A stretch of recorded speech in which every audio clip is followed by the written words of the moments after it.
हे अर्धा लिटर दूध घेतलेलं आहे मी। आज आपण कलाकंद बनवणार आहोत। हे मी गरम केलेलं दूध घेतलेलं आहे। तुमच्याकडे थंड दूध असले ताजं तर ते तुम्ही घेऊ शकता। हाच गॅसवर आपण याला थोडा वेळ 10 मिनिटं उकळून घ्यायचं। कलाकंद मिठाई घरच्या घरी कशी बनवायची ते मी तुम्हाला आज दाखवणार आहे। एकदम सोपी रेसिपी आहे। दुधाला उकळी आलेली, हे कडेने साय झाली ती पण काढून घ्यायची आपण आणि एक 5-10 मिनिटं आपण उकळून घ्यायचं।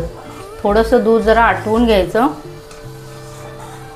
हे मी अर्धा लिटर दूध घेतलेलं आहे, म्हणजे मीडियम साईजच्या 4 वाट्या दूध होऊ शकतं। हे सतत असं हलवत राहायचं आणि जाड भांडं घ्यायचं किंवा जाड कढई घ्यायची, म्हणजे खाली लागणार नाही। पसरट पॅन घ्यायचा। हे असं सतत दूध ढवळत राहायचं। ते अजिबात गॅस कमी करायचं नाही, हे सगळं फास्ट गॅसवरच आपल्याला करायचं आहे। फुल क्रीम दूध घ्यायचं। आता आपण गॅस जरा हळू करूया आणि हे मीठ घेतलेले ते आपण पनीर घालू। एक पनीर खिसून घेतलेलं आहे ते सगळं घालू। हे 200 ग्राम पनीर आहे। तर पनीर पण आपण हे दुधामध्ये शिजवून घ्यायचं। बिना पनीरचं पण कलाकंद करू शकता, पण पनीरनी खूप छान टेस्ट येते कलाकंदला, त्यामुळे मी पनीर घातलेलं आहे। आता हे पनीर जसं शिजेल तसं हे दाट होईल जाईल, दूध घट्ट होईल दूध। हे सतत हलवत राहायचं। मिठाई तयार होते ही 10-15 मिनिटांमध्ये। बाजारमध्ये मिठाईच्या दुकानात गेलं तर किती महाग असतो कलाकंद, पण तुम्ही घरच्या घरी बनवला तर कमी किमतीमध्ये बनवू शकतो आपण। आता थोडा दाटपणा आलेला आहे, आपण एक मिल्क पावडर घालणार आहोत। पाववाटी मिल्क पावडर घेतलेली आहे, ती मी घातलेली आहे। आता पुन्हा हे मिक्स करायचं।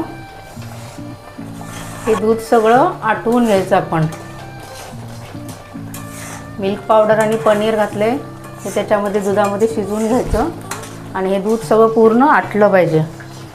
त्यामुळे हे सगळं आपण फास्ट गॅसवरच करणार आहोत।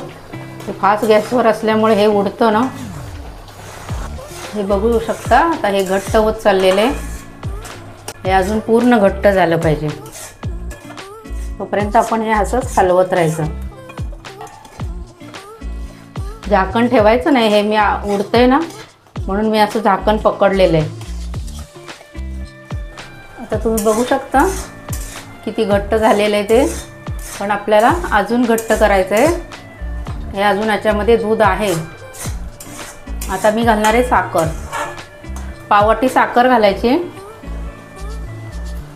तुम्हाला जर जास्त गोड हवं असेल तर तुम्ही साखर वाढवू शकता, आपल्या आवडीप्रमाणे साखर घालायची। आता साखरेमुळे आणखीन पाणी सुटले, त्यामुळे अजून आपण हलवून घेऊया। आता बघा कलर पण बदलत चाललेला आहे ना, तसं दिसतंय ना कलाकंद मिठाईवाल्याच्या दुकानात दिसतो तसा। आता आपण वेलची पावडर घालणार आहोत। पुन्हा मिक्स करायचं।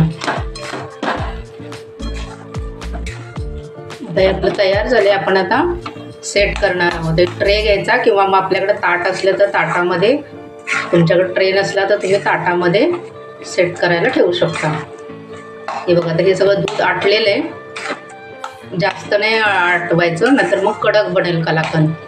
एवढा ठीक आहे। बघा रवाळा दिसते ना। सेट करायला ठेवलेलं आहे आपण। आता आपण काढून बघूया।